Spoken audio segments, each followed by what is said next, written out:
Hello, everyone, and welcome to this week's edition of Ask the Expert in English. My name is Ashley Baldwin from the Department of Communications at the Pan American Health Organization here in Washington, D.C. And today, as you may know, it's World Hepatitis Day. We're going to use this edition of Ask the Expert to talk a little bit about the importance of ensuring that treatment and vaccination programs for hepatitis continue during the COVID-19 pandemic. So I'm joined here today by three experts, and we may possibly have someone else joining us a little later. Firstly, my colleagues, Dr. Massimo Ghidinelli, who's the head of the HIV, TB, and viral hepatitis unit at PAHO. Hi, Massimo. Hi, Ashley. Good afternoon. Good afternoon. Then Dr. Alba Bilajaliu from the immunization unit at PAHO. Hi, Alba. Hi, Ashley. It's really nice to be here. Hi, everyone in Facebook. And finally, but certainly not least, we have an external special guest joining us at this week's edition of Ask the Expert, Dr. John Ward, who's the Director for the Coalition for Global Hepatitis Elimination at the Task Force for Global Health. Hi, John. How are you? I'm doing great. Thank you. It's great to be here. So as per usual, we're going to continue the usual format that we take with our Ask the Expert. So if at any time you have a question that's related to vaccination for hepatitis or treatment for hepatitis during the COVID-19 pandemic, please don't hesitate to pop it into the comments section, and we'll get to it and answer it as soon as we can. And you can do that at any point throughout the chat. But first of all, and just for my sake, as well as I'm sure, I hope, some of our audiences, I just wanted to ask our experts a few very basic questions about hepatitis, because we've been talking a lot about COVID-19. I think by now, a lot of us are very well aware of a lot of the scientific aspects behind COVID-19. But what exactly is hepatitis? How do we get it? What are the differences between, hepatitis B and hepatitis C, for example? Can you talk us through that a little bit, please? Yes, Ashley, thank you very much for the question. And once again, good afternoon to all of those who are accompanying us today in marking this World Hepatitis Day. Hepatitis is in reality a larger group of infections, viral infections and eventually disease that affect human beings, and with a causative agent that is a viral agent. Usually we tend to restrict our focus of attention to hepatitis B and C because those are the conditions that most of the times tend to go chronic. So they develop into a very long period of time, oftentimes silent infections, and then they reemerge long time afterwards to manifest or to show up with important syndromes and signs like cirrhosis and cancer. And they tend to put, including the life of the person affected, at risk.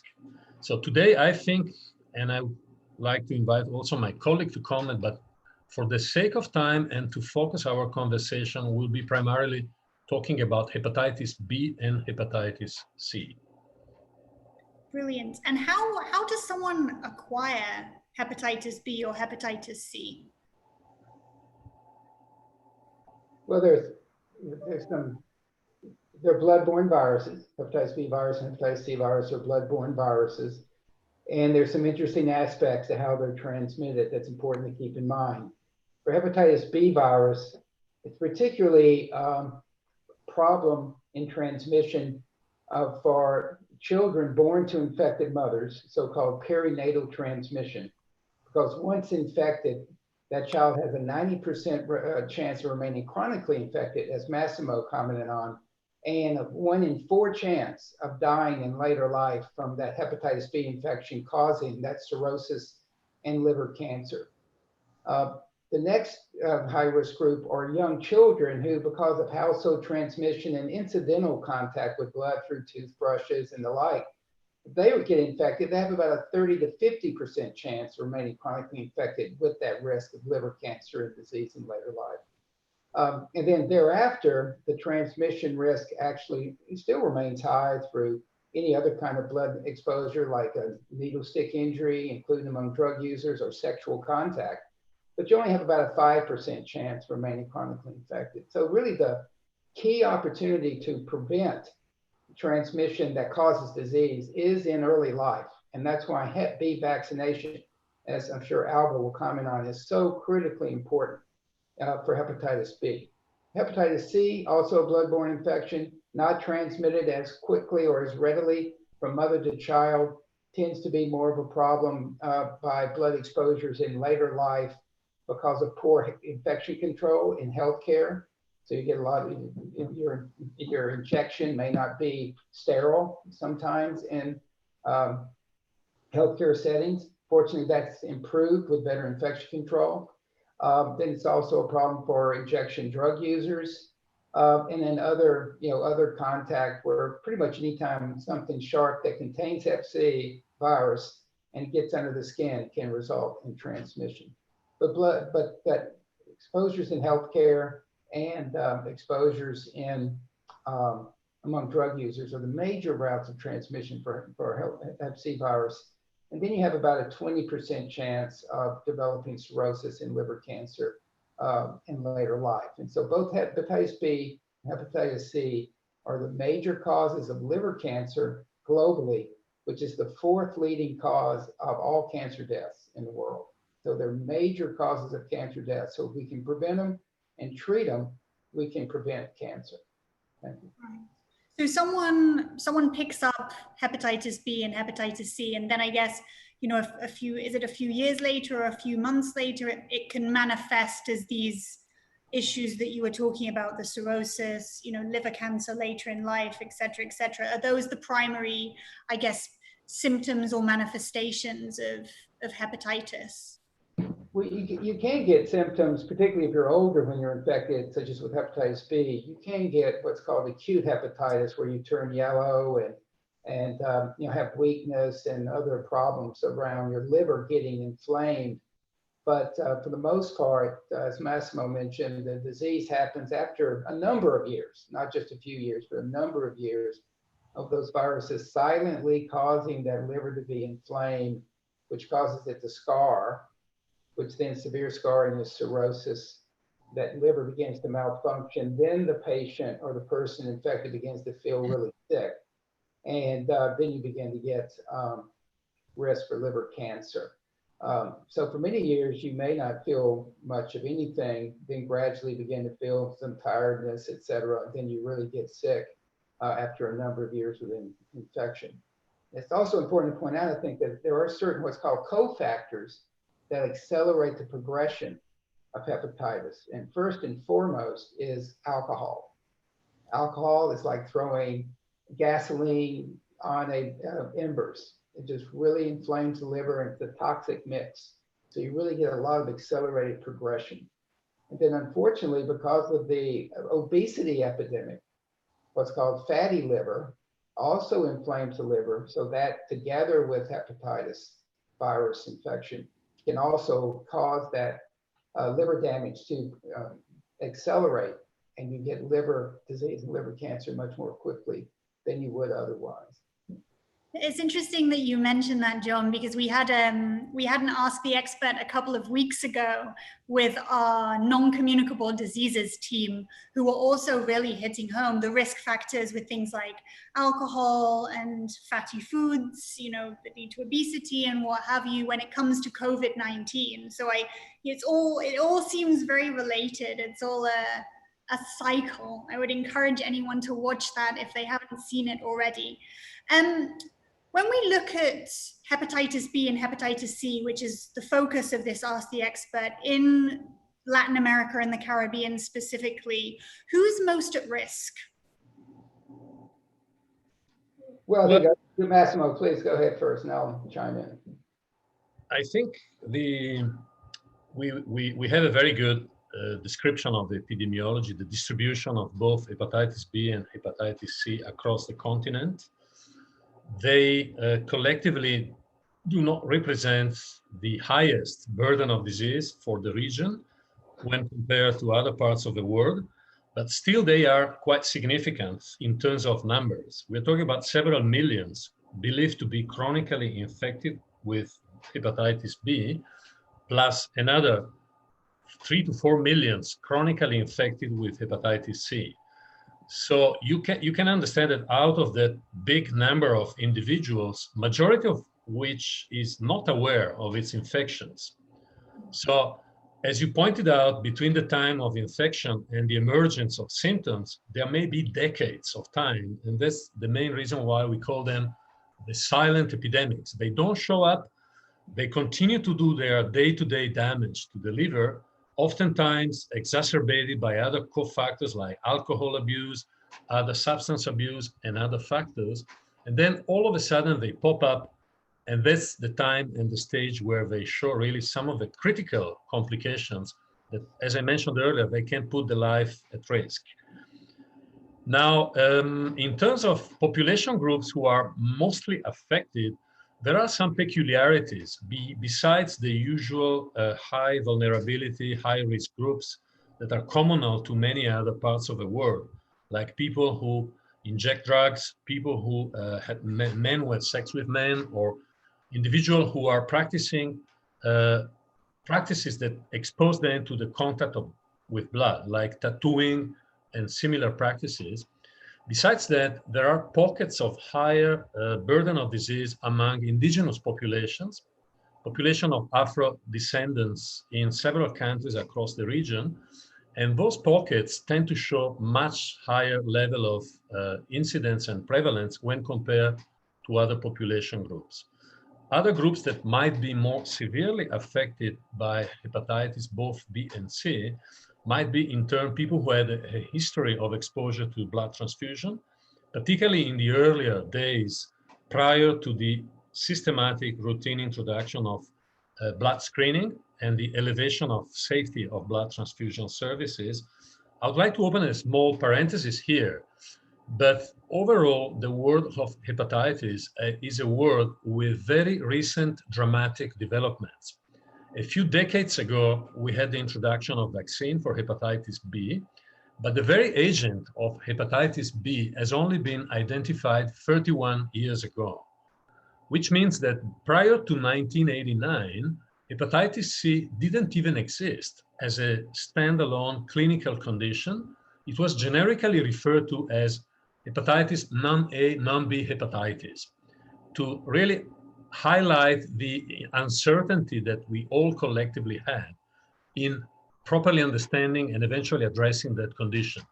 It was only after discovering the virus 31 years ago that the usual cascade of events took place, including development of diagnostics, and more recently, development and introduction of a cure. Another little parenthesis, and I conclude. Hepatitis C, chronic hepatitis C infection is the only viral infection that has a cure. And that is a distinctive mark when compared to any other chronic viral condition.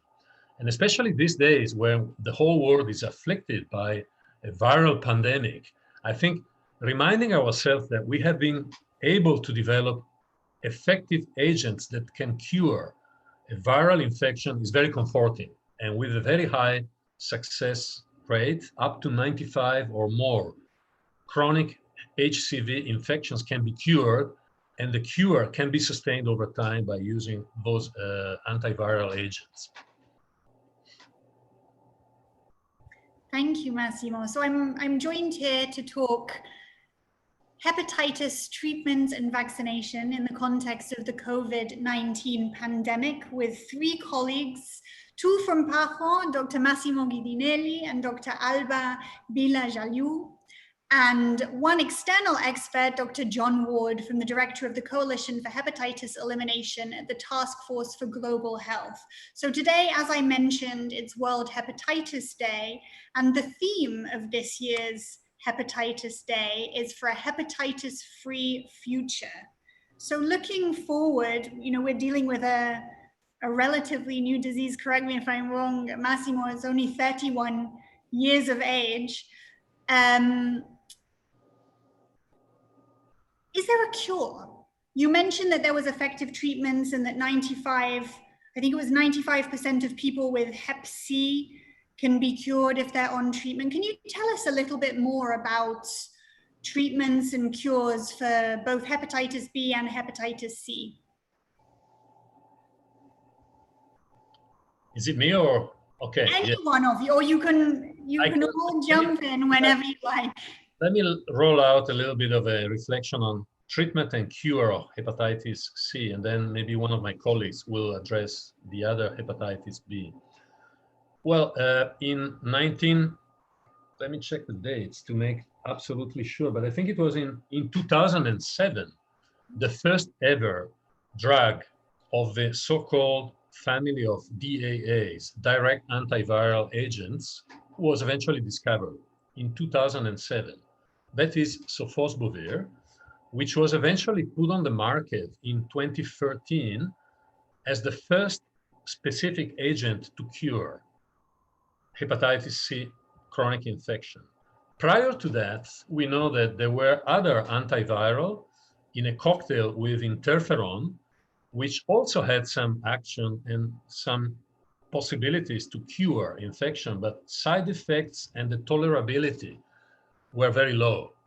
I mean, side effects were very high, so that the majority of patients would not be able to complete treatment and cure the infection, therefore abandoning, dropping the therapeutic strategy.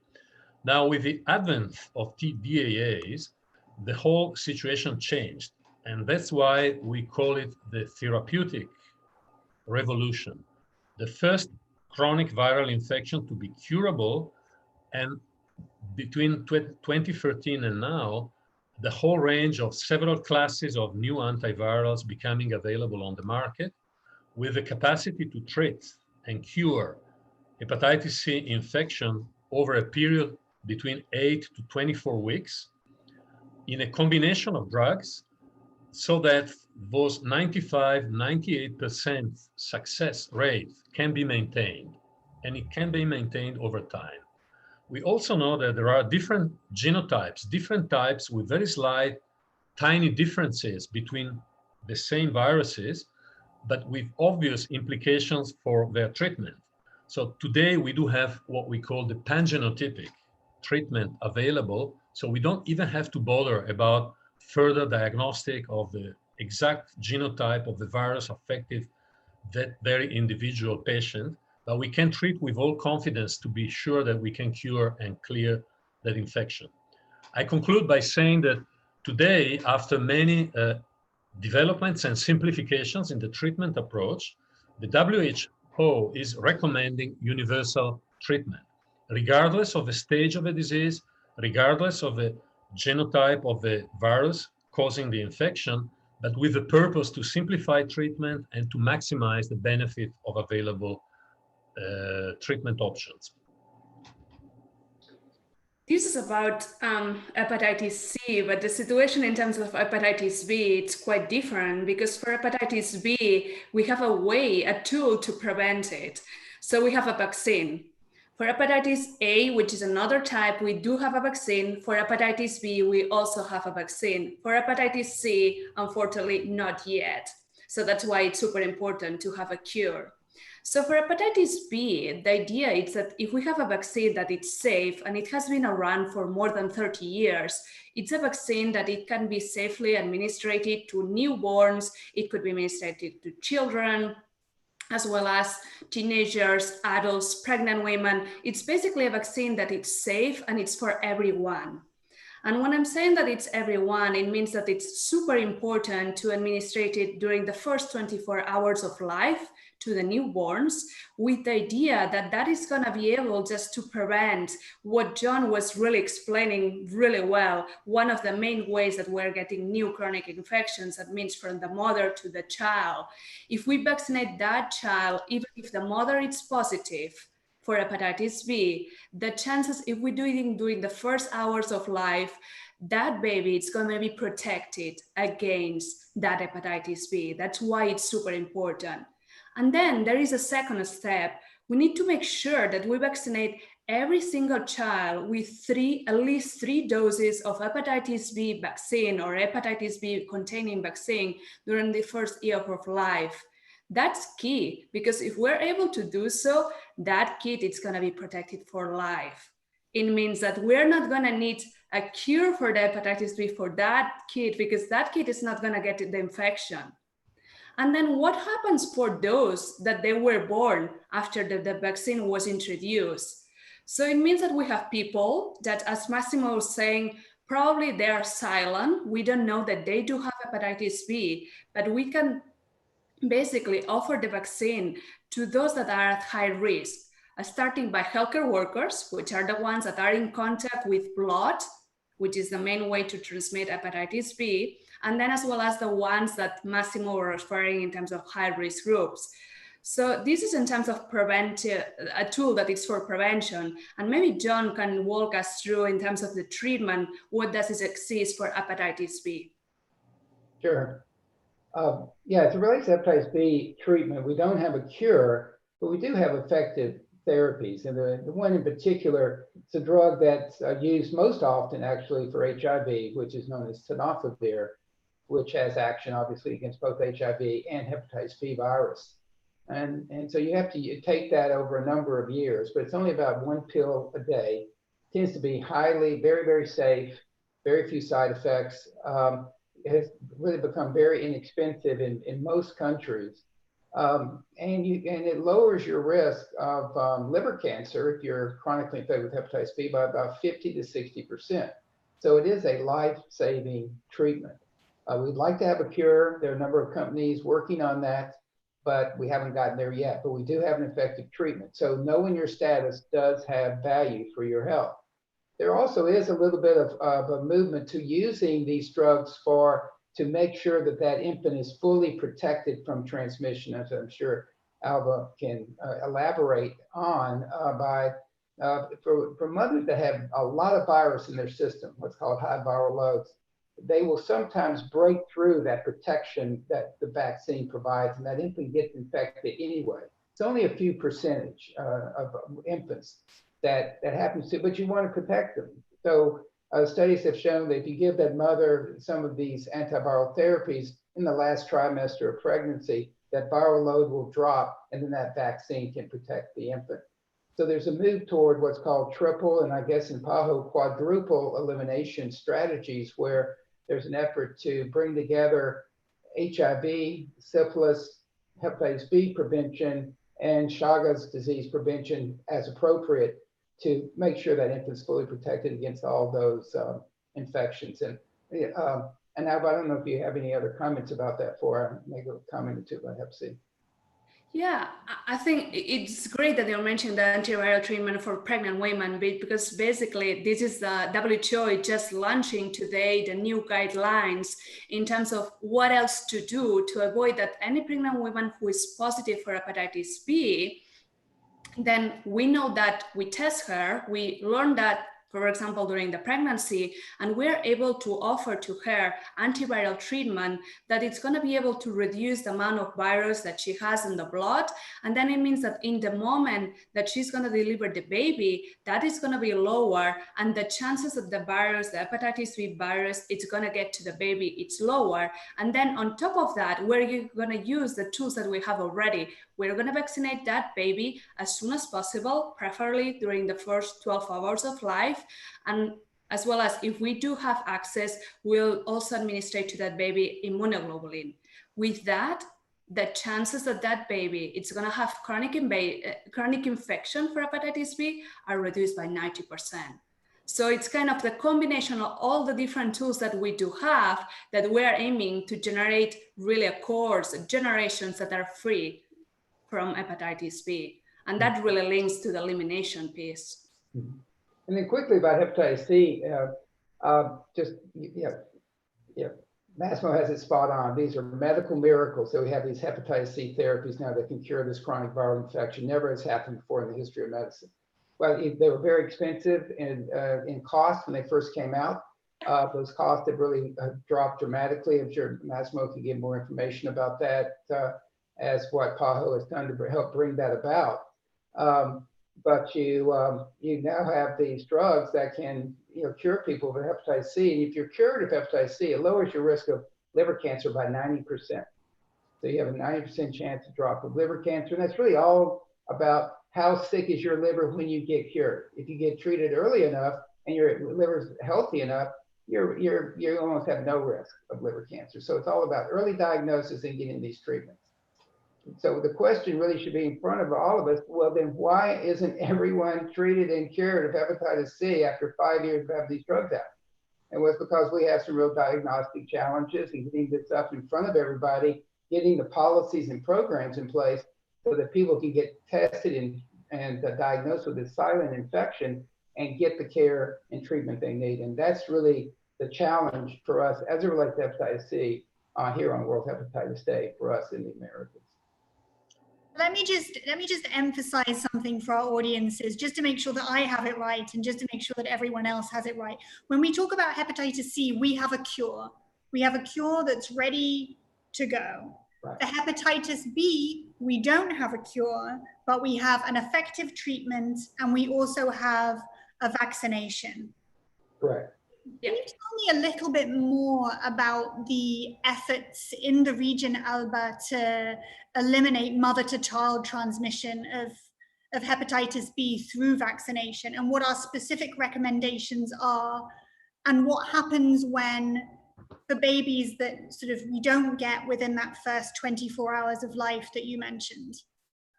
Sure, I'm happy to. So first of all, I would like to say that in terms of the way towards elimination of hepatitis B has two steps.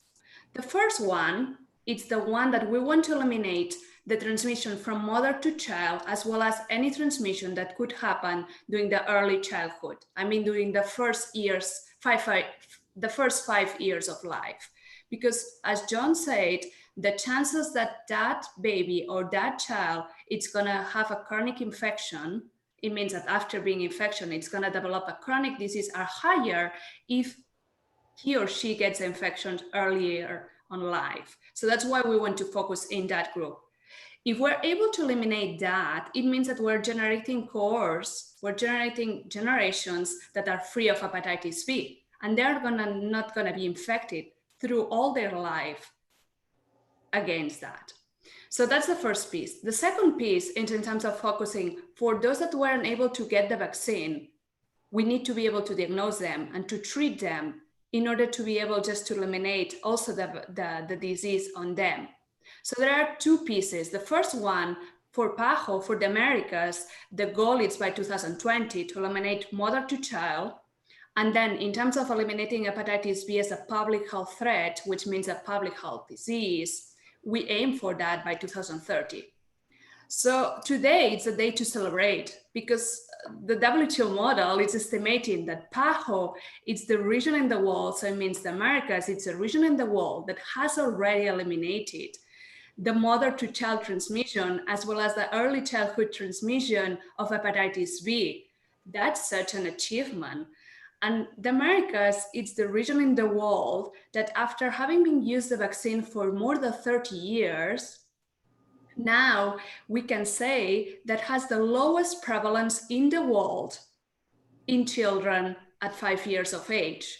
That means that we are just really in a good way, or we have made an incredible progress. The countries have done an incredible progress towards elimination. So that's why it's super important that, the countries are doing such great efforts, not only in routine basis, but also in the context of COVID. Because we need to make sure that every single newborn, that most of them are gonna be born, we know, in Latin America and the Caribbean, in a hospital, they're gonna receive their vaccine during the first 24 hours. Following that, they will need to receive at least 2 more doses of hepatitis B vaccine during their childhood, during the first year of life. If they do so, that is gonna protect them for life. And this is what we need, and this is how we have been able to achieve the elimination of, in the Americas, of the mother-to-child transmission. So that's why it's super important. So talking about the vaccination, and particularly the follow-up vaccination, which I guess must concern some parents at the moment in the region of the Americas, you know, with the epicenter of the pandemic at the moment. If I were to take my child to get vaccinated, you know, these two or second or third follow-up vaccine that's so vital at the moment, how at risk am I, you know, am I running a risk of exposing myself and my family to COVID-19 unnecessarily? You know, what's the payoff really for ensuring that a child particularly continues their vaccination programs throughout the COVID-19 pandemic? This is a great question, Ashley. And I think that also, I mean, I can sympathize with the parents that they say, oh my God, getting the vaccines means going to the health service where potentially there are COVID cases. So I have to say that, I mean, the data are quite alarming, because we know that, for example, if we compare the vaccination coverage, including hepatitis B, from the same period 1 year ago in 2018, March 2018 versus March 2019, the decrease in coverage in Latin America and the Caribbean, it's around 12%. That means that more than 32,000 babies, they haven't received their vaccines and they are not vaccinated against hepatitis B. That's super concerning. But what we want to make sure, and the countries and the Ministry of Health have been really creative in finding innovative strategies in order to deliver vaccines and not putting at risk the families and the babies.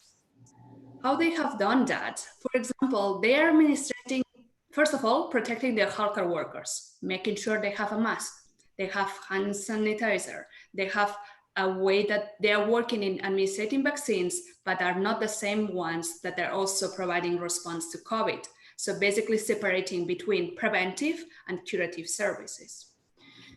The other piece, it's also in terms of doing innovative strategies. For example, establishing immunization services, administration of vaccines in schools that are closed because they're locked down.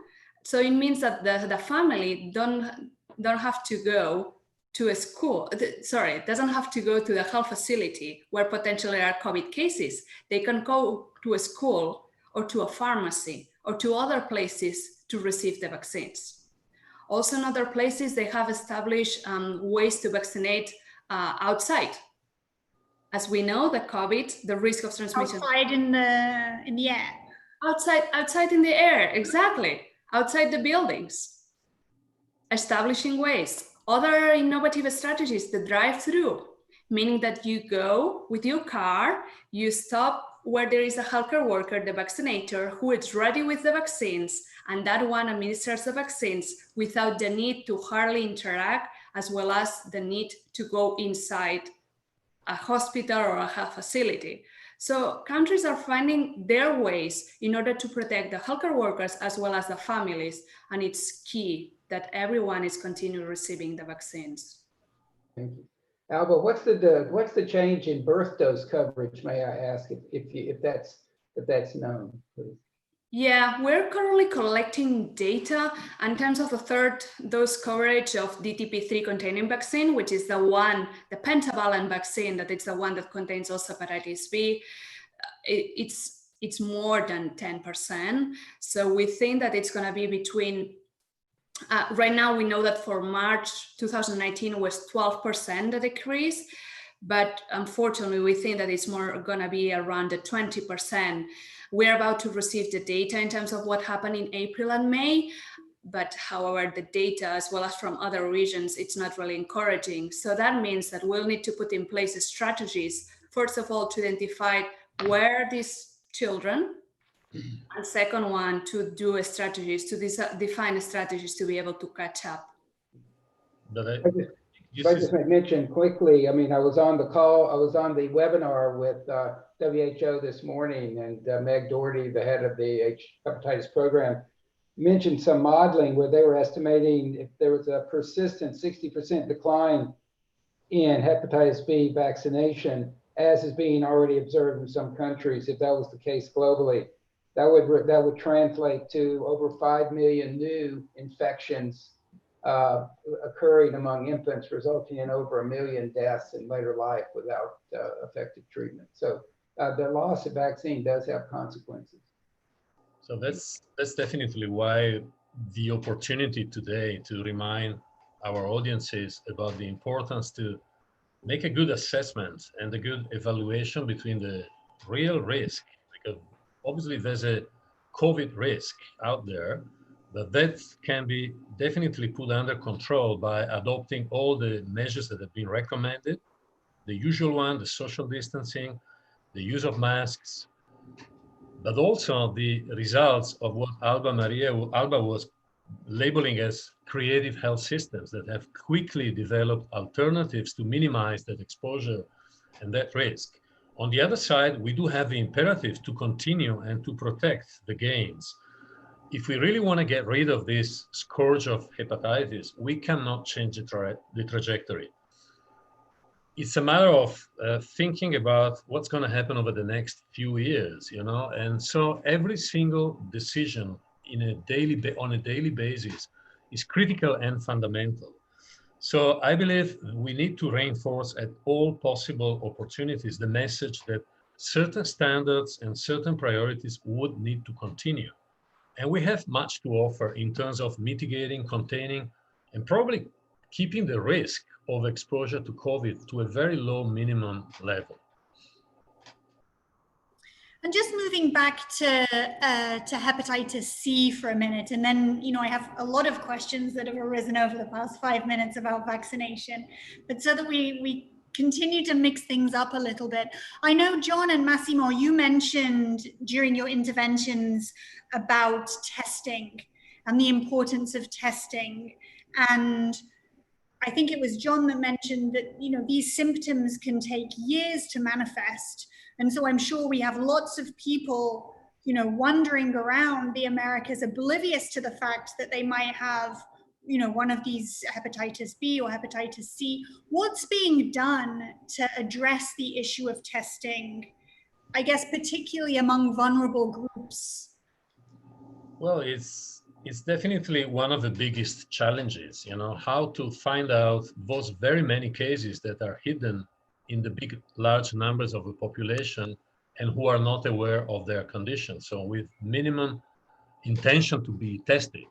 So there's a combination of strategies to be directed to people who have, for example, a history of exposure in very earlier days to some of those risk factors like transfusion, surgical interventions that have exposed them to blood that might potentially have been infected, people who belong to specific, what we call in the HIV world, the key population groups, people who practice, for example, men having sex with men, would certainly have a higher risk of exposure to possible transmission of hepatitis. For all those groups, the recommendation is to introduce sort of routine testing, possibly and ideally not as a standalone provision of services, but as part of a package that cover other conditions, other public health conditions like HIV, other sexually transmitted infections, among others. So inclusion of a test for hepatitis B and eventually hepatitis C, and then a clinical conduct resulting on the results. If the person is negative for hepatitis B, for example, recommendation for vaccination would be an imperative for key population and people at higher risk. If a person has a positive HCV test, would be immediate access to a treatment facility and initiation of hepatitis C treatment. Those are measures that can really have a very significant high impact. But I would like to go back perhaps to the question that John was asking, because that's where most of the challenges are. On one side, we do have a tremendous armamentarium that has made the whole world confident that hepatitis B and C can definitely be eliminated. On the other side, we do have a question. Why on earth, if we have all that available, why are we not progressing as we are, for example, in younger generations in hepatitis B? The impact of vaccination is spotless, there's no question. But for hepatitis B in adults and hepatitis C in general, we are not seeing that level of progress that we would like to see confronted with this availability. And that's where we have most of the challenges in terms of access, in terms of cost, in terms of not having yet established a sufficiently strong, robust infrastructure for hepatitis action. In many countries, we are seeing the use of the HIV infrastructure to include hepatitis chapter and bring forward these opportunities for screening, opportunities for vaccination, opportunities for treatment and cure. But in many countries, still, there's no identified group of experts who can continuously on daily basis put forward the agenda of viral hepatitis on regular basis. So the encouragement is really to strengthen to the extent possible. We are not recommending to create another new vertical programs, but certainly we are recommending to consider possible, feasible measures within ministries of health, within associated partners to take the hepatitis chapter forward, because we do have the possibility to do a lot, and we are not exploiting all that potential as we should. And it seems, I mean, we've obviously made, you know, given what Alba was saying about the projections from WHO, tremendous progress in the Americas when it comes to the elimination of mother-to-child transmission of hepatitis B.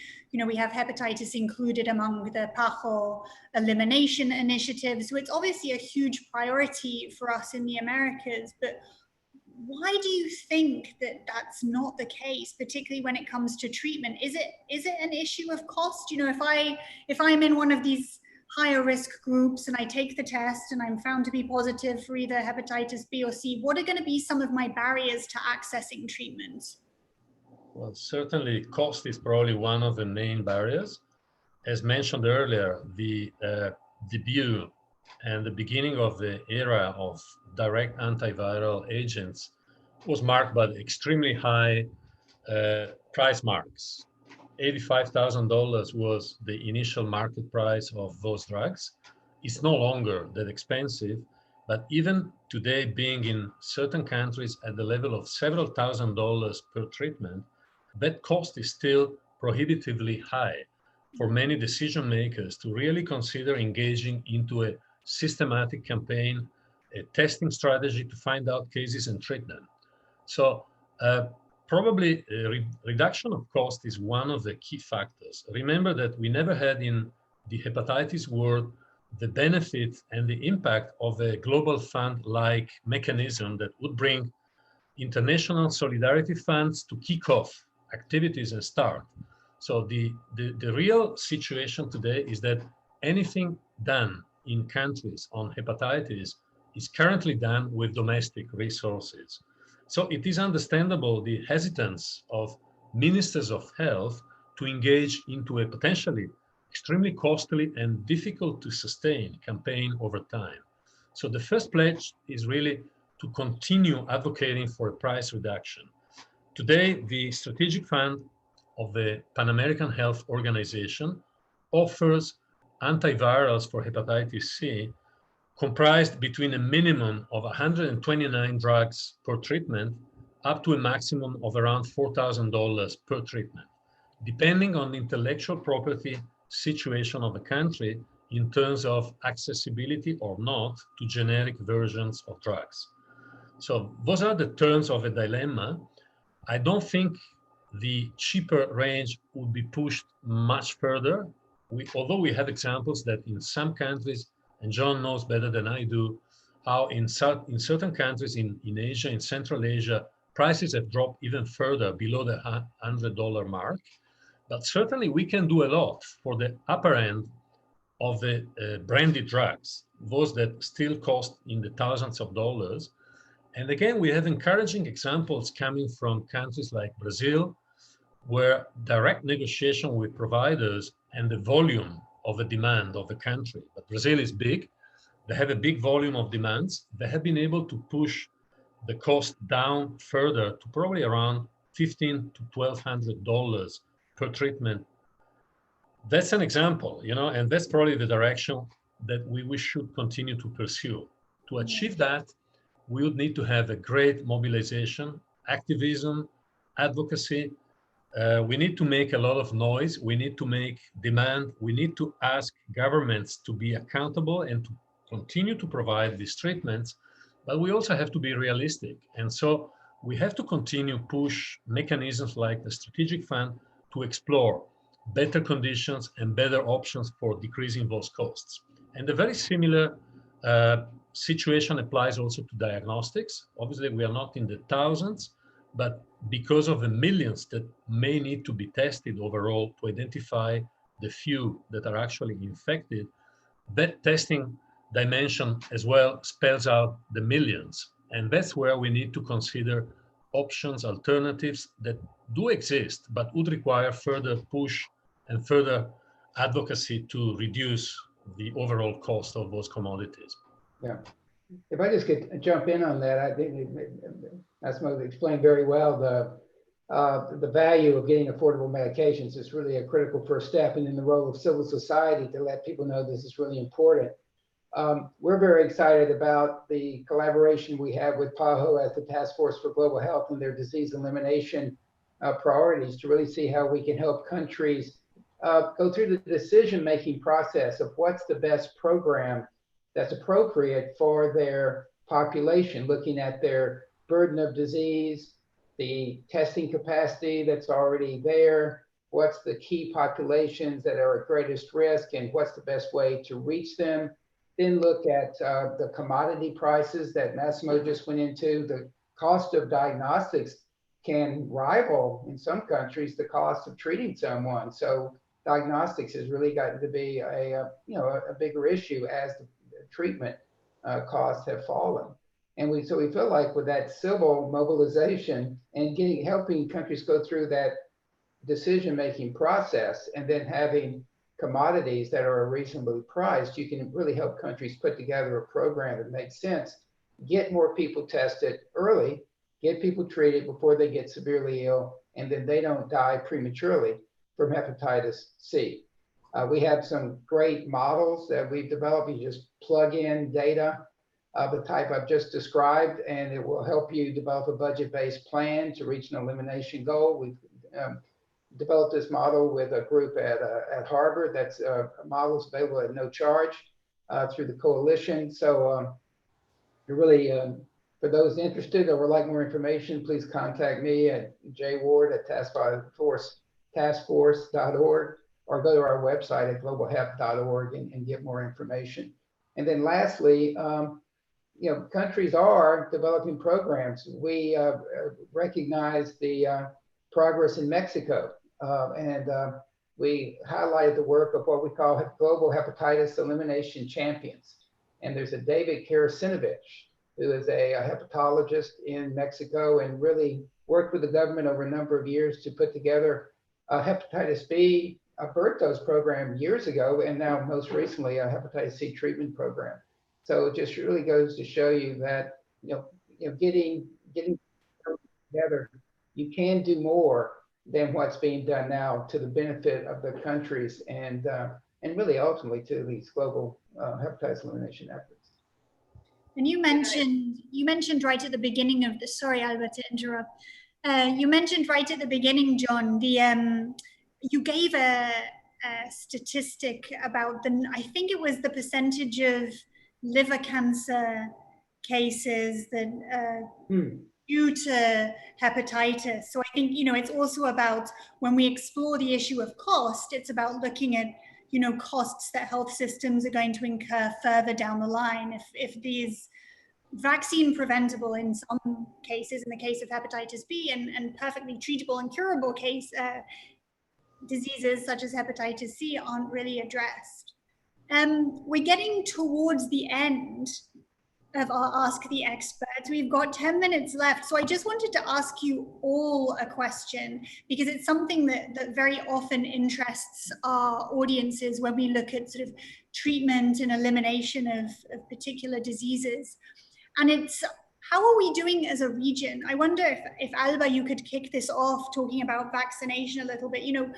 The Americas has historically been a global leader in vaccination and eliminating certain diseases. And I wondered, when it comes to, hepatitis B particularly, how are we doing compared to other regions of the world? Sure. I would say that in terms of what we have been saying, elimination, it's a three thing.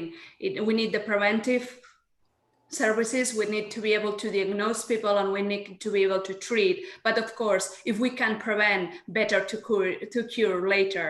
So in terms of prevention, all the countries and territories in our region, the 51, they do have hepatitis B for children. So that's fantastic. And the regional coverage, every single one country and territory, they're vaccinating children with at least 3 doses against hepatitis B.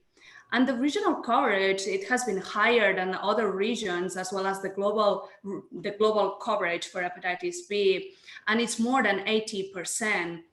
Mm-hmm. And that has been key in order to be able just to generate this hepatitis B hepatitis B free of generations.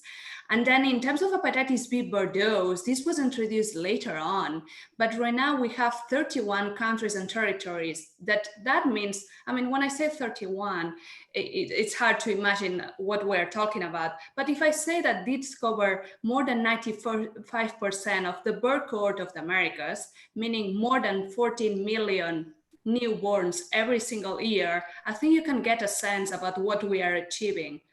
Every single newborn that is born in one of these countries, it's offered hepatitis B birth dose in the first 24 hours. And this is in terms of childhood, but other countries are also offering, for example, hepatitis B vaccine for pregnant women, as a way that when they go to antenatal care services, this vaccine is offered. Also, they are offering for healthcare workers, which are the ones that might be exposed, as well as for high-risk groups. So I think in terms of what the Americas has done, and what every single one of the healthcare workers and vaccinators, the countries, the families, the parents, every single one of us have done in terms of committing to vaccinate, it's key. And it's why now we can celebrate the elimination of mother to child. So just one very quick question, Alba, and just, if you could answer it in sort of a minute, what would be your primary recommendation for mothers or parents in the Americas when it comes to hepatitis B vaccine in the context of the COVID-19 pandemic? So I would say that every single one of us, we have our responsibility in terms of a society. We have to be able to get vaccines to protect ourselves. We have to be able to protect our families, bringing our kids to the vaccination services, and we have to be able to protect our community. So every single one of us, we have our role to play, and this is how we are going to be able, as a society, as a country, as a region, to eliminate a vaccine preventable disease as it is hepatitis B. So regardless the COVID context, immunization is an essential service. We have to make sure that vaccines are still delivered. And I'm going to ask a similar question to John and Massimo as well before we sign off. If we're really going to achieve a hepatitis-free future here in the Americas and in the region of Latin America and the Caribbean in particular, what needs to be the primary message, I guess, for governments, for health systems, and for the population? I don't know if we'll start with John and then move on to Massimo. Okay. I think they should, almost every country in the Americas should celebrate their success with their vaccination programs and their immense health benefits that really are a marvel for the rest of the world, and in particular for hepatitis B. While also recognizing we really have a silent but lethal challenge in front of us of a silent epidemic moving through time of people with this chronic hepatitis B or hepatitis C infection getting progressively ill, leading to liver cancer or cirrhosis. And all of that is preventable through early diagnosis and a cure for hepatitis C or appropriate treatment for B. And I think I would really call on all the governments to go through that thought process of what's appropriate for their population, feasible for their health system, so that we can prevent as many of these premature deaths as possible and in the process, accomplish a marvel for public health in achieving these elimination targets globally. Thank you. And my simple key message to countries, to ministers of health, to all those involved in public health would be: don't lose sight. While responding to COVID, do not neglect what is the public health agenda. In particular, hepatitis continue to represent a significant burden of disease. We probably didn't come across absolute numbers, but hepatitis are one way or another responsible for about 40 to 50,000 deaths, premature deaths per year in this part of the world. And that majority of that burden can be prevented by the variety of interventions that we've been describing today. Similarly, I think a lot of morbidity can be prevented. Think about cirrhosis, another pretty common condition, not necessarily leading to terminal conditions like liver cancer, but certainly represented a huge burden in terms of morbidity and quality of life, and certainly a huge burden for health services.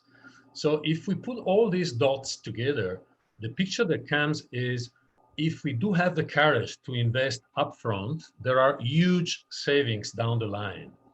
And today, more than ever, in this COVID era, we do not have to lose sight. These are the principles of public health. It's very well demonstrated. There's plenty of publications to illustrate the benefits of investing today, upfront investment, and harvesting benefits down the line, oftentimes decades after the initial investment, but certainly a legacy for future generations. Alba, John, and Massimo, thank you so much for taking the time to join me for this week's edition of Ask the Expert. That went very quickly. I could easily sit here and talk hepatitis with you for another hour or so, but unfortunately we have to end it here. We're going to put the links that John mentioned in the comments section, so you'll be able to access all of those resources afterwards. I want to thank you all for joining us, and we will be back next week for another edition of Ask the Expert in the context of the COVID-19 pandemic. Thank you very much. Bye-bye. Bye-bye. Thank you, my colleagues and the audience. Bye-bye. Bye-bye.